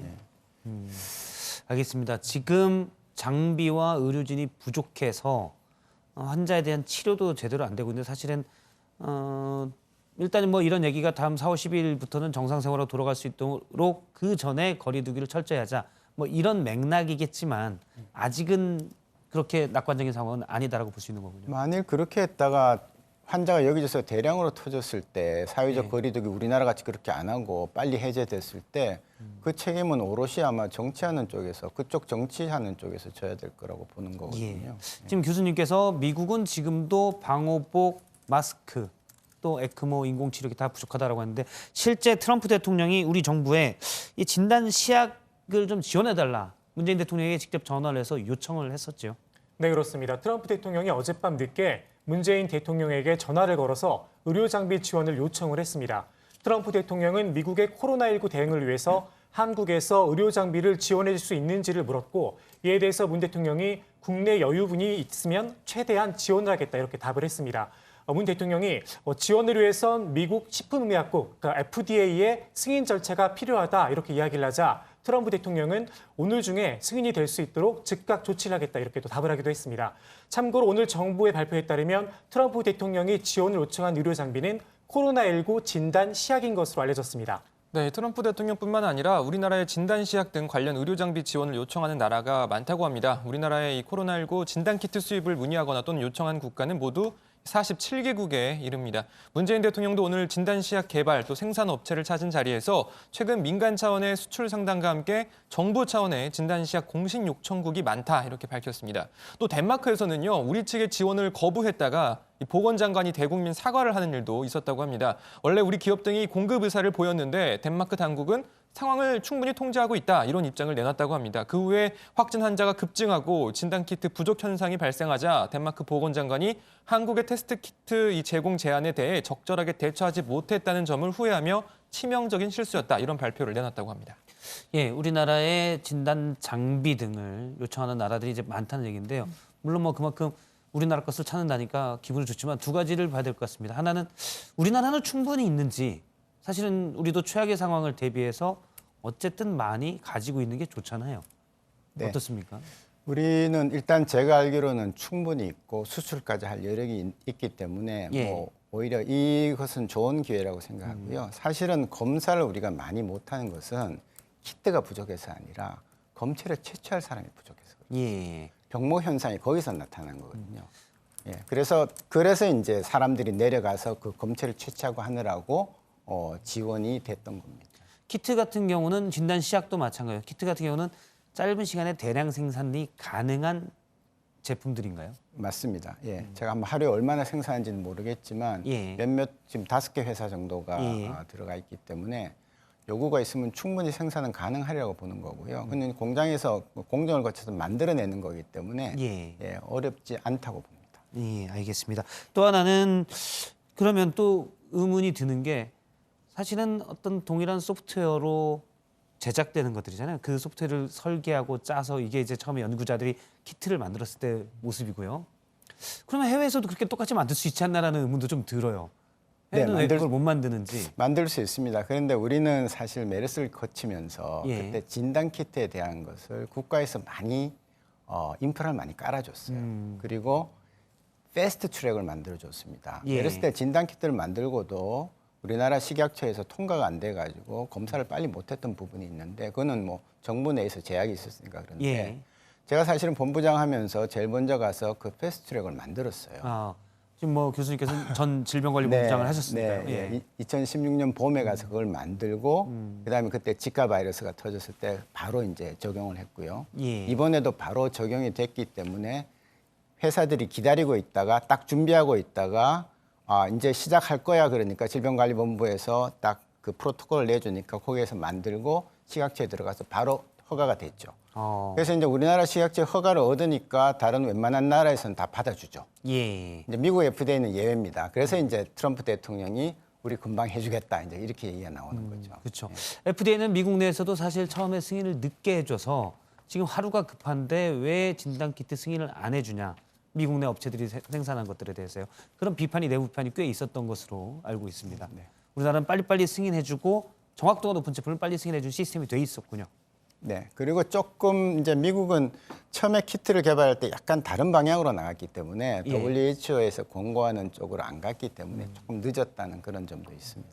예, 알겠습니다. 일본 상황 잠깐 짚어보겠습니다. 어제 저희가 이 시간에 어제 저녁에 그러니까 도쿄올림픽 연기를 발표할 가능성이 크다라고 했는데 실제 통화에서 연기가 결정이 됐죠. 네, 어제 아베 총리와 이 토마스 바흐 IOC 위원장이 통화를 했고요. 이 토마스 바흐 IOC 위원장이 직접 연기 결정을 발표했습니다. 먼저 들어보시죠. In order to safeguard the health of the athletes and everybody involved in the Olympic Games, that we have to postpone the Olympic and Paralympic Games Tokyo 2020 to the year 2021 with the aim to have it there at the latest in summertime 21. 네, 당초 IOC는 연기를 포함한 다양한 방안들을 4주간의 검토 후에 최종 결정을 하기로 했었는데요. 세계 각국의 올림픽위원회가 하나둘씩 이 불참을 선언하기 시작하고 또 각 종목 단체들도 연기를 주장하자 어제 아베 일본 총리와 이 바흐 위원장이 급하게 전화 회담을 가진 겁니다. 그리고 어제 통화에서 최종적으로 대회 1년 연기가 결정됐습니다. 아베 총리는 이 도쿄올림픽 취소는 없다는 것을 바흐 위원장과 확인했다면서 선수와 관객이 안심할 수 있는 대회로 만들기 위해서 1년 연기를 제안했고 바흐 위원장으로부터 동의한다는 답변을 받았다고 말했습니다. 뒤늦게나마 뭐 선수들은 물론이고 관중들도 마찬가지고요. 각국을 위해서는 좋은 결정이 나온 것 같은데 일단 금전적으로는 일본이 좀 손해를 볼 것 같습니다. 네, 그렇습니다. 일본 NHK 방송에 따르면 도쿄올림픽 개최로 올해 일본 GDP가 2조 엔, 그러니까 우리 돈으로 22조 5천억 원가량 늘어날 것으로 기대를 했는데 효과가 내년으로 넘어가게 됐습니다. 이런 올림픽 경제 특수는 단순히 미뤄진 것으로 보면 되지만 문제는 연기에 따른 순손실입니다. 일본 전문가들의 분석에 따르면 우선 경기장과 선수촌 유지, 관리비, 그리고 각 경기단체가 예선 대회를 다시 개최하는 경비 등을 합산하면 우리 돈으로 약 7조 2천억 원의 경제 손실이 발생할 것으로 추정을 했습니다. 또 대회 관계자와 스폰서, 세계 각국 언론사 등의 숙박 수요를 대비해서 호텔 등을 미리 예약을 잡아놨었는데 대량 취소가 불가피하게 됐습니다. 예, 7조 2천억 원 많다면 많은 돈이지만 사실은 코로나19 때문에 매일매일 주식시장에서 떨어지는 돈을 생각하면 어떻게 보면 방역에 비하면 정말 크지 않은 돈이다 이렇게도 볼 수 있을 것 같습니다.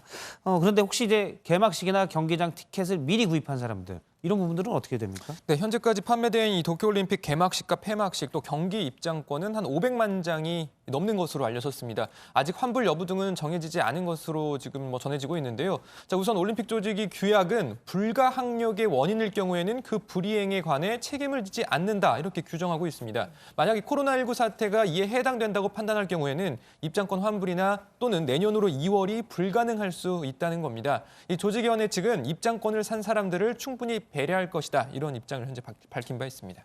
예, 도쿄올림픽이 이제 내년으로 1년 정도 미뤄지게 됐는데요. 사실 그러면 올해는 힘들다는 판단이 됐고 그때까지는 종식될 수가 없을 거라는 판단이 전제된 거잖아요. 일단 올해는요. 계속 그래서 일각에서는 뭐 계절별로 또는 해마다 이 코로나19가 돌아올 수 있다 이런 얘기도 있는데 교수님께서는 어떻게 보십니까? 예, 뭐 처음부터 그런 걱정을 했었죠. 왜냐하면 예. 이 RNA 바이러스라는 것은 코로나19가 속해 있는 항상 변이를 하거든요. 그래서 우리가 사실 어느 정도 면역을 획득했더라도 살짝 바꿔서 또 나타날 수가 있다는 겁니다. 예. 그리고 이 코로나 바이러스는 우리가 알고 있는 7번째 바이러스고요. 지금 우리나라에서도 오래전부터 다른 코로나 바이러스가 계속 돌고 있어요. 매년 돌고 있습니다. 저희가 검사를 해서 찾아냅니다. 근데 그렇게 독하지 않기 때문에 코로나구나 그리고 넘어가거든요. 예. 그러니까 지금 이 코로나19도 그와 같은 하나의 코로나가 될 수가 있다는 거죠. 지금 앞서 이제 우리나라에 또 뭐 새로운 어떻게 보면 신종 코로나 바이러스가 또 다른 것이 돌고 있다고 하는데 이거는 이제 독성이나 전염력 이런 분들이 약해서 그냥 크게 관심을 안 갖는다는 말씀이시군요. 예, 그 전부터 쭉 변이형들이 많다는 거고요. 쭉 돌아왔고요. 예. 그게 4가지가 있습니다. 근데 크게 많이 심하진 않습니다. 그렇지만 예. 우리가 늘 병원에 입원했을 때 검사하는 키트 8종에는 그 코로나 바이러스가 들어가 있는 거죠. 그래서 이 바이러스도 가을에 다시 오든 내년에 또 오든 간에 좀 더 많이 약해진 상태로 들어오면 막 그나마 괜찮습니다. 예. 더 걱정되는 것은 큰 변이를 해서 신종 플루 같이 큰 변이를 해서 실컷 우리가 집단 면역을 어느 정도 만들어놨는데 또 변할까 봐 그게 더 걱정인 거죠. 사실은 저도 이렇게 전 세계가 전염병에 셧다운되는 이런 세계적 대유행 사태는 사실 처음 보는 것이어서 신종 플루 때랑은 또 비교도 안 되니까요. 그리고 지금 교수님이 지적하신 부분처럼 이게 사실 장기전이 될 가능성이 아주 높은 거여서 감염병에 대한 우리의 생각과 시스템 자체가 많이 바뀌어야 된다. 이런 생각들이 많이 듭니다. 예, 알겠습니다. 지금 뭐 교수님 얘기도 들었지만요. 각국이 대응을 하고 있지만 코로나19 사태가 오랫동안 지속될 것이라는 게 전문가들의 공통적인 의견입니다. 그러다 보니 각 나라에서는 일단 의료 장비 등을 확충하는 모습인데요. 특히 명품 메이커로 알려져 있죠. 이탈리아 프라다에서 일부 라인을 변경해서 의료용 가운과 마스크를 생산한다고 합니다. 실제 뭐 장비들 인공호흡기도 마찬가지고요. 앞서 이제 미국에서도 부족하다고 했는데 다른 자동차 업체한테 인공호흡기를 만들어라. 이렇게 트럼프 대통령이 얘기도 했었습니다. 이런 업체들을 좀 정리를 해볼까요? 네, 이 코로나19 사태가 좀 장기화되면서 뭐 마스크뿐만 아니라 뭐 인공호흡기, 뭐 방호복, 장갑, 뭐 각종 장비가 굉장히 부족한 상황인데요. 예. 이탈리아의 프라다, 그 명품 업체로 알려져 있는데 이 프라다에서 이탈리아 토스카나주 정부의 주문을 받아서 의료용 가운 8만 벌과 마스크 11만 장을 다음 달 6일까지 생산해서 공급하기로 했습니다. 또 이탈리아 자동차 제조사인 페라리와 또 이탈리아, 미국 합작 자동차 업체인 피아트 크라이슬러는 인공호흡기 생산에 동참하기로 했습니다. 네, 이 독일 자동차 업체 BMW와 폭스바겐 등도 이 3D 프린터를 이용해서 병원용 인공호흡기와 마스크를 생산 공급하겠다고 밝혔습니다. 프랑스의 루이비통 그룹도 마스크 1,000만 장을 프랑스인들에게 무상으로 나눠주기로 했다고 하는데요. 루이비통 측은 이 중국 내에 있는 생산시설에서 1,000만 장을 모두 만들어서 프랑스로 공수하기로 했습니다. 또 이 루이비통 그룹은 앞서 지난 16일부터 손소독제도 생산을 하고 있습니다. 미국 정부도 제너럴 모터스와 포드 등의 이 자동차 제조사들과 인공호흡기 등 의료기기 생산을 협의 중이라고 합니다. 예, 사실상 뭐 전시 체제인 것 같습니다. 그게 맞는 것 같고요.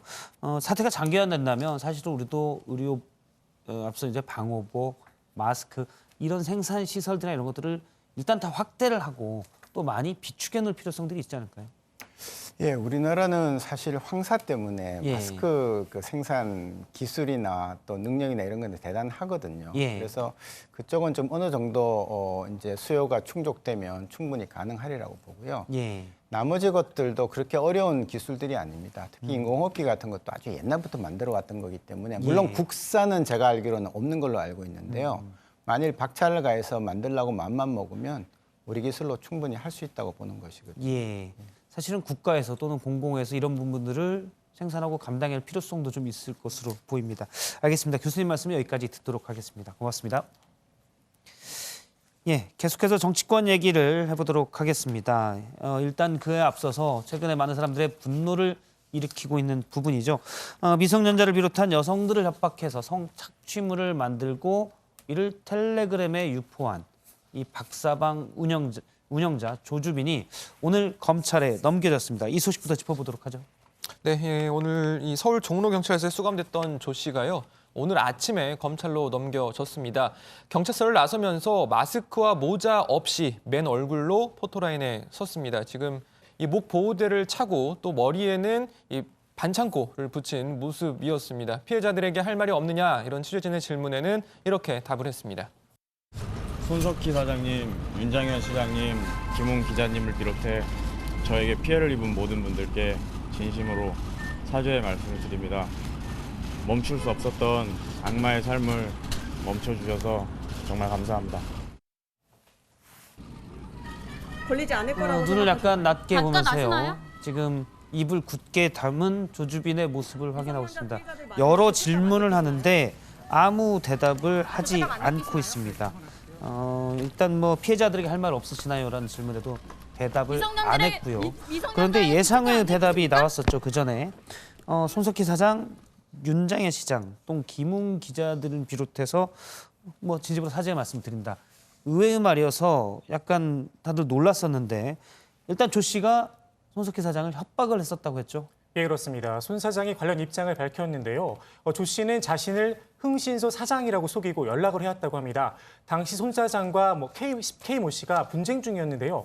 K 씨가 손 사장과 가족들에게 위해를 가하기 위해서 행동책을 찾고 있고 자신에게도 접근했었다. 이렇게 알려왔다는 겁니다.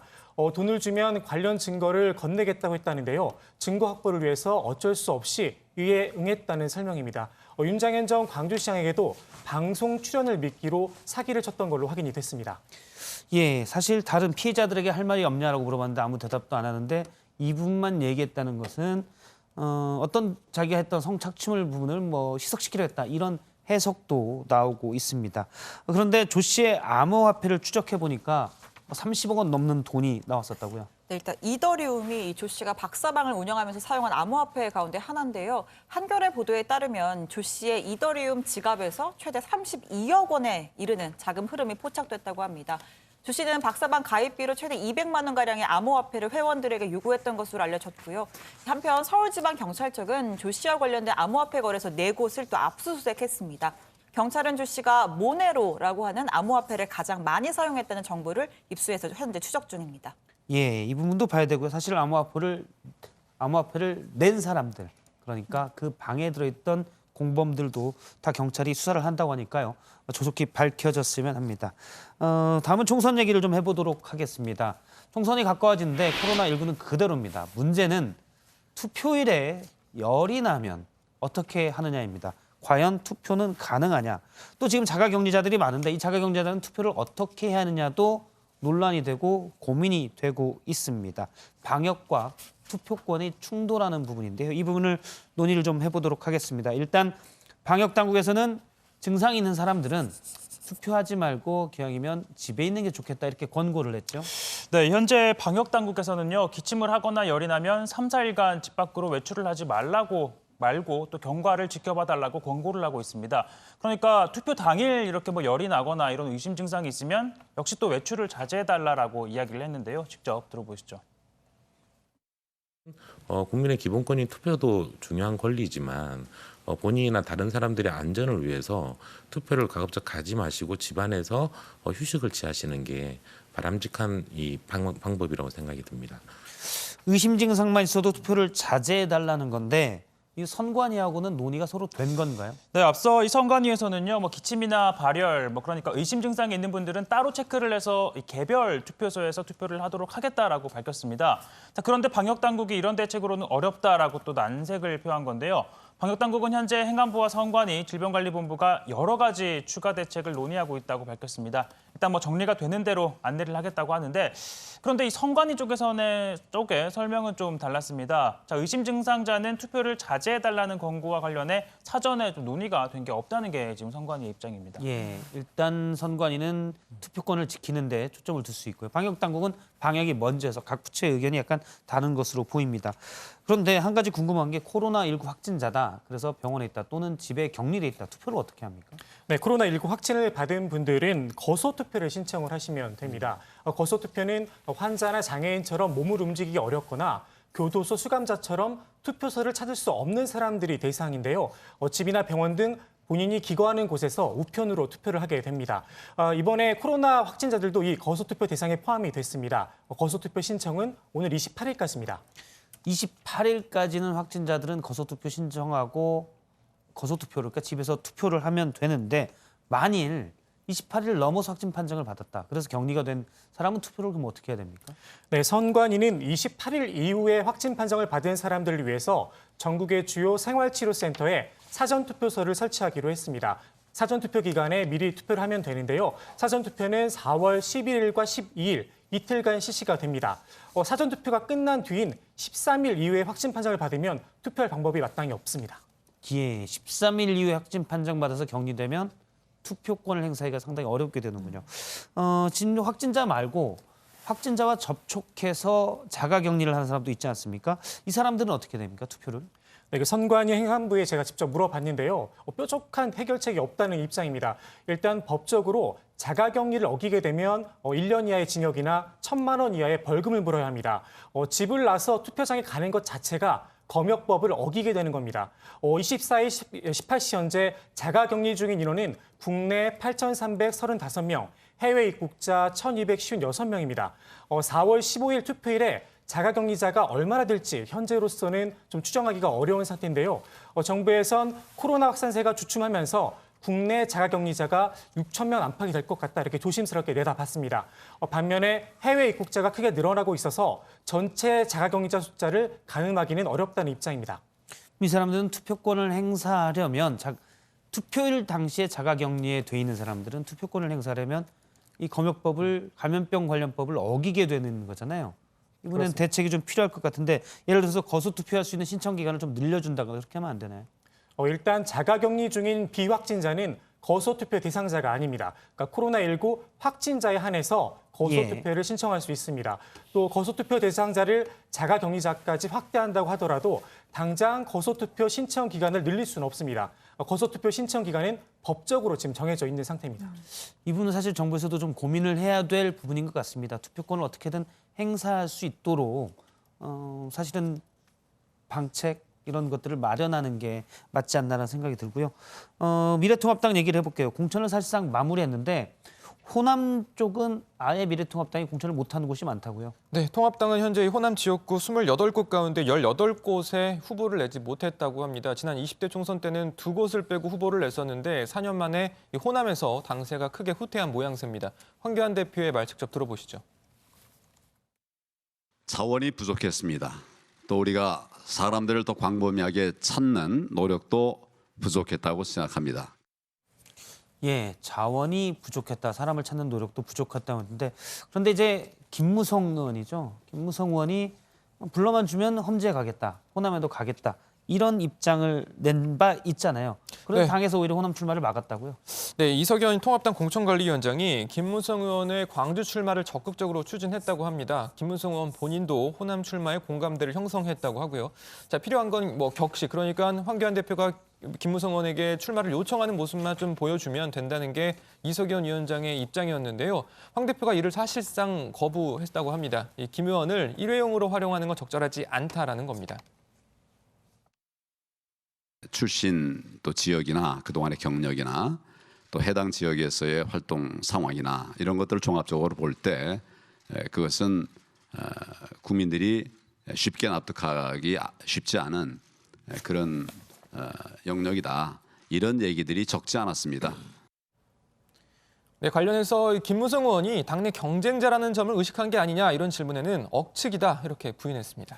사실 김무성 의원은 2016년 그러니까 2020대 총선 전만 해도 당시 새누리당의 당대표였고 그전 여론조사에서는 대선 후보에서 1등을 하기도 했었습니다. 그러니까 뭐 언제 또 마음을 먹으면 황교안 대표가 보기에 잠재적인 경쟁자가 될 수도 있는 그런 인물이었죠. 알겠습니다. 통합당 입장에서는 어쨌든 호남이 상당히 넓은 지역인데 후보를 저 정도밖에 안 낸다는 건 문제가 좀 있는 것 같고요. 황 대표가 이번 총선의 목표 의석수를 공개를 했죠. 네, 황교안 대표는 이번 총선 목표 의석수가 150석 이상이다라고 밝혔습니다. 전체 의석이 300석이니까 과반 이상을 확보하겠다는 건데요. 통합당이 지역구에서 130석 이상, 그리고 미래한국당이 비례에서 20석 안팎을 확보하겠다고 했습니다. 최근 이 각종 여론조사 결과 통합당이 더불어민주당의 10%포인트 이상 지지율이 좀 뒤처지고 있는 상황인데 너무 낙관적인 거 아니냐라는 질문에 대해서 야구도 9회 말 투아웃부터다. 아직 시간이 많다라고 답변했습니다. 예, 총선 목표 의석수는 150석 이상이다. 이렇게 얘기했군요. 보통 총선을 이 정도 앞두고는 각 당이 일부에서는 약간 더 낙관적으로 숫자를 부풀려서 얘기하기도 하고요. 일부에서는 지지층 결집에서 더 낮춰서 얘기하기도 하는데 뭐 이 150석을 일단 어떻게 볼지는 시청자들의 판단에 맡기겠습니다. 황교안 대표도 이제 총선에 나가잖아요. 종로가 출마 지역구인데 여기에 대해서도 본인 선거에 대해서도 얘기를 좀 했죠. 네, 최근 뭐 이낙연 전 총리에게 황 대표가 뒤지는 걸로 나오는 여론조사 결과들을 좀 의식한 듯 자, 이 같은 뭐 여론조사 결과에 일희일비하지 않는다라고 했습니다. 3주 뒤 결과로 얘기하겠다라면서 뭐 나름의 자신감을 드러냈고요. 자, 황 대표와 이 전 총리는 오는 6일 선관위가 주최하는 첫 TV 토론회에 나섭니다. 녹화로 진행이 되고요. 방송은 7일로 예정이 돼 있는데 뭐 미리 보는 대선 토론이다 이런 말도 나오고 있고요. 양측은 뭐 TV 토론 준비에 만전을 기하고 있다고 합니다.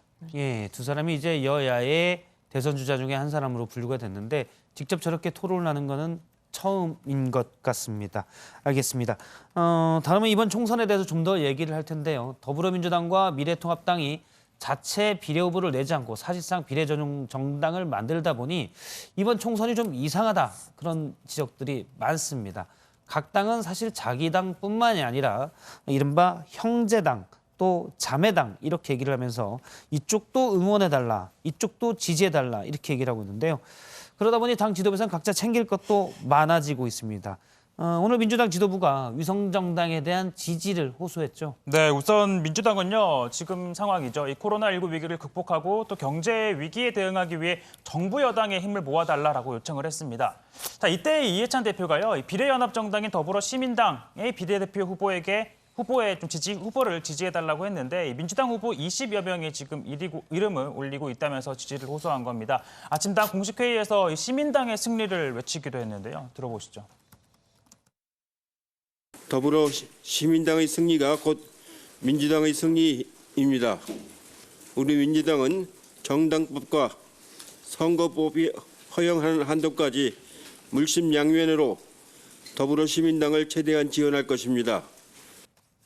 자, 그러니까 이 당 차원에서 시민당을 지원하는 선거운동을 하겠다라는 건데요. 특히 이해찬 대표는 자신도 나도 시민당을 지원하겠다라고 밝혔습니다. 사실 언뜻 보면 당 대표가 다른 당 선거를 좀 지원하는 게 좀 이게 말이 되느냐라고 하실 텐데 상식적으로는 말이 안 되죠. 네, 이게 뭐 가능하지 않을 것 같은데요. 사실 그런데 선거법에 따르면 정당 소속 후보자는 다른 당의 선거운동을 할 수 없습니다. 하지만 후보자 신분이 아니라 정당, 그러니까 당대표나 간부, 당원 등은 이를 뭐 제한하는 주체에 해당하지 않는다는 게 선관위 유권 해석인데요. 따라서 총선에 출마하지 않는 이해찬 대표는 시민당을 지지해달라고 하는 게 이 지지해달라고 하는 선거운동은 가능하다고 합니다. 예, 제가 알기로는 사실 그 법이 그렇게 나온 게 그러니까 뭐 A당, B당 후보가 나왔을 때 B당 후보를 A당 후보가 예를 들어서 뭐 매수해가지고 나를 지원하게끔 이렇게 못하게끔 해서 실제 선거 후보가 다른 정당을 지지하지 못하게 만든 건데요. 그러다 보니 또 이렇게 활용이 되는 부분도 있는 것 같습니다. 네, 미래통합당 좀 볼까요? 이 미래통합당도 마찬가지인데요. 앞서 미래한국당 창당대회에 참석했던 이 황교안 대표는 미래통합당과 미래한국당은 한마음 한몸으로 움직이면서 문재인 정권의 심판을 위해 손잡고 달려갈 것이다 이렇게 강조하기도 했습니다. 다만 황교안 대표는 미래한국당에 대한 지지를 호소하는 선거운동은 할 수가 없는데요. 이해찬 대표와 달리 직접 총선에 출마하는 후보자이기 때문에 다른 정당이나 다른 후보자를 위한 선거운동을 할 수 없다고 규정한 선거법에 해당되기 때문입니다. 예, 사실 비례 전용 정당 선거법이 개정된 뒤에 서로 의석수를 더 가져가기 위해서 다양한 어떻게 보면 본인들은 묘치개로 갈 거고요. 많은 또 사람들이 보기에는 꼼수라고 지적을 하고 있는데 이 비례 전용 정당을 여야가 각자 부르는 이름들도 좀 다르다고요. 네, 그렇습니다. 더불어민주당의 더불어시민당, 미래통합당의 미래한국당은 일반적으로 비례 전용 정당, 그러니까 위성정당 등으로 불리는데요.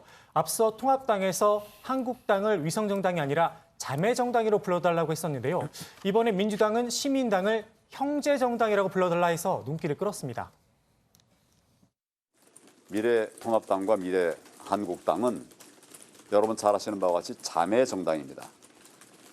더불어시민당은 더불어민주당의 당원들이 전당원 투표를 통해 참여한 유일한 연합정당입니다. 형제당이라고 할 수 있겠습니다. 오늘 이렇게 뵙게 되니까 꼭 사돈을 만난 것 같습니다. 예, 형제라고 얘기했다가 사돈까지 되다 보니까 약간 족보들이 꼬이는 것 같습니다. 더불어민주당을 형제정당이라고 하는 또 다른 당이 있죠. 예, 그렇습니다. 바로 열린민주당인데요. 김의겸 전 청와대 대변인은 민주당 소속으로 출마를 하려다 부동산 투기 논란에 끝내 출마를 접어야 했었는데 열린민주당 비례대표 4번을 받았습니다. 당선 가능성이 높다는 평가가 나오고 있습니다. 김 전 대변인은 열린민주당과 더불어민주당은 형제라며 선거가 끝나면 결국 하나가 될 거다 이렇게 주장을 했습니다.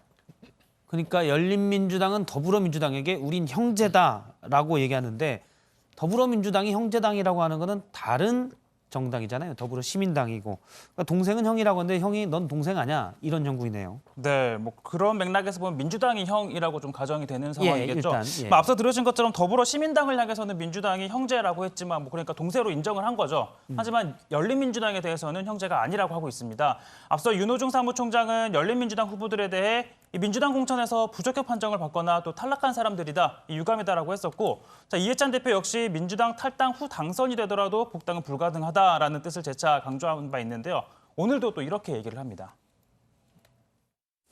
일각에서 우리 민주당을 탈당한 개인들이 유사한 당명의 비례정당을 만들었는데 더 무단으로 문재인 정부와 민주당을 참칭하지 말 것을 부탁을 드립니다.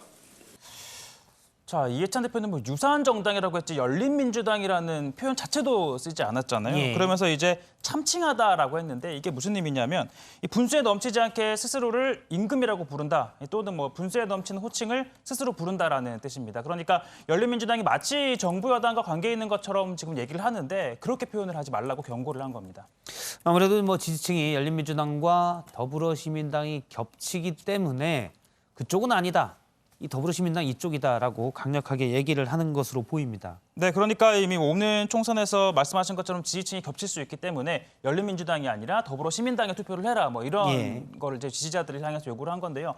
사실 뭐 그럴 법도 한 게 더불어시민당의 비례대표 후보 중 민주당에서 보낸 후보들이 11번부터 지금 배치가 되어 있습니다. 따라서 여권 지지층의 표심이 나뉘게 되면 후순위에 있는 민주당 출신 후보들의 당선 가능성이 그만큼 낮아지기 때문이죠. 결국 열린민주당과의 선을 확실히 그어야지 이 후보들이 당선될 확률이 높아지기 때문에 이런 뭐 프레임복을 이런 걸 좀 제시하는 걸로 보입니다. 예, 열린민주당의 이 후보로 등록이 돼 있는 주진영 전 하나투자증권 대표인데요. 과거 음주운전 이력을 면접 볼 때 스스로 털어놨다 이렇게 나온 적이 있는데 이번에 이제 대단한 결격 사항이 아니다 이런 얘기를 해서 논란이 되고 있다고요? 네, 주 전 대표는 한 라디오 방송에 출연해서 과거 음주운전 사실에 대해 잘한 건 아니다, 자랑할 일은 아니다라고 전제를 했는데요. 그러면서 음주운전 이력이 국회의원 나오는데 대단한 결격사항은 아니라고 생각한다고 말한 겁니다. 자, 그런데 열린민주당 당규 6조 8항에는 병역 기피, 음주운전, 세금 탈루 등 중대한 비리가 있을 경우 공직선거 후보자로 부적격하다 이렇게 규정을 하고 있습니다. 주 전 대표는 자신의 후보 확정에 대해서는 판단은 결국 당원이나 국민이 하는 것이다 이렇게 강조했습니다.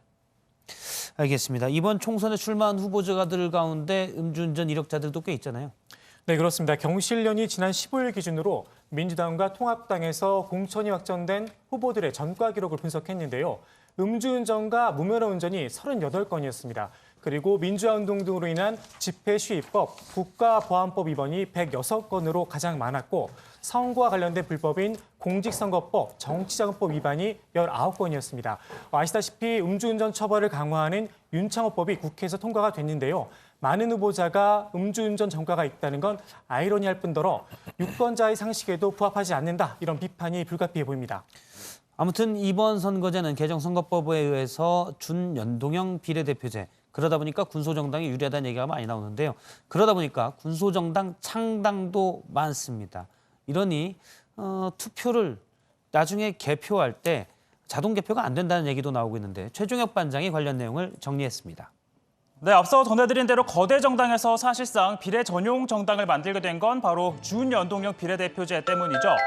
지역구 의석을 많이 확보할 수 없는 군소정당에 유리한 제도이기 때문에 이 비례 의석을 확보하기 위한 차원입니다. 자, 그런 점에서 이번 총선에서는 역대 가장 많은 정당이 비례 후보를 낼 거란 관측이 나옵니다. 자, 역대 국회의원 선거에서 이 비례 후보를 낸 정당은요. 17대 총선에서 14개, 18대 총선에서 15개, 19대 20개, 그리고 20대에서는 늘어서 21개로 늘었습니다. 그러다 보니까 당시 비례대표 투표 용지 길이 33.5cm였는데요. 자, 그렇다면 올해는 어떻게 되겠느냐? 현재 선관위에 등록된 정당 50개입니다.